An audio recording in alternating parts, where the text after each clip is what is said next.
বিকেল 4:30 হবে, অন্ধকার, মেঘ করেছে, বাতাস দিচ্ছে।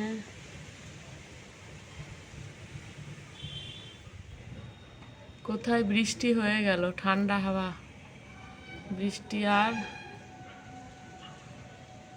আমাদের কাছে এলো না।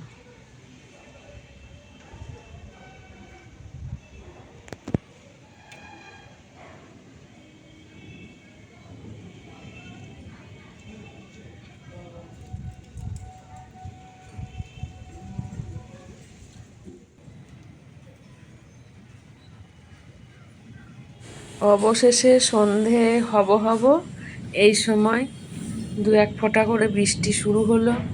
মোটামুটি একটু হলো, প্রচণ্ড গরমের পর বৃষ্টিটা খুব ভালো লাগছিল, খুব এনজয় করছিলাম আর আপনাদেরকে শেয়ার করলাম। তো বন্ধুরা, আজকে কিছু কিচেন টিপস আপনাদের সাথে শেয়ার করেছি। এগুলো অনেক সময় অনেকটাই কাজে লাগে, যেমন কাপগুলো ঢাকা দিয়ে রাখলাম, প্রচণ্ড টিকটিকির উৎপাত সেই জন্য। আর চামচগুলো ঘটির মধ্যে রেখে দিলাম, এটা একটা এক জায়গায় থাকলো গোছানো। আলুটা স্কচ ব্রাইটে করে ঘষে নিলাম, এত নোংরা থাকে, এত মাটি লেগে থাকে যে নোংরা মাটিটা হাত দিয়ে ধুই যখন সেটা পরিষ্কার হয় না ঠিকঠাক। তো স্কচ ব্রাইটে করে ঘষে নিলে কিন্তু অনেকটা পরিষ্কার হয়। দেখুন বৃষ্টি নেমে গেছে, চলুন বৃষ্টিটা এনজয় করি। আর বন্ধুরা, যদি ভালো লেগে থাকে তাহলে অবশ্যই সাবস্ক্রাইব করে নেবেন, নতুন বন্ধু যদি কেউ এসে থাকেন, আর পাশে থাকবেন।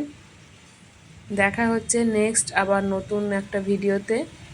ততক্ষণ পর্যন্ত সবাই ভালো থাকুন, সুস্থ থাকুন, আর এই ওয়েদারটা আমরা সবাই মিলে এনজয় করি। বৃষ্টিটা সব জায়গাতেই হয়েছে প্রায়, প্রচণ্ড গরমের পর এই বৃষ্টি অনেক জায়গায় স্বস্তি এনে দিয়েছে। আসছি, টাটা, সবাই ভালো থাকুন।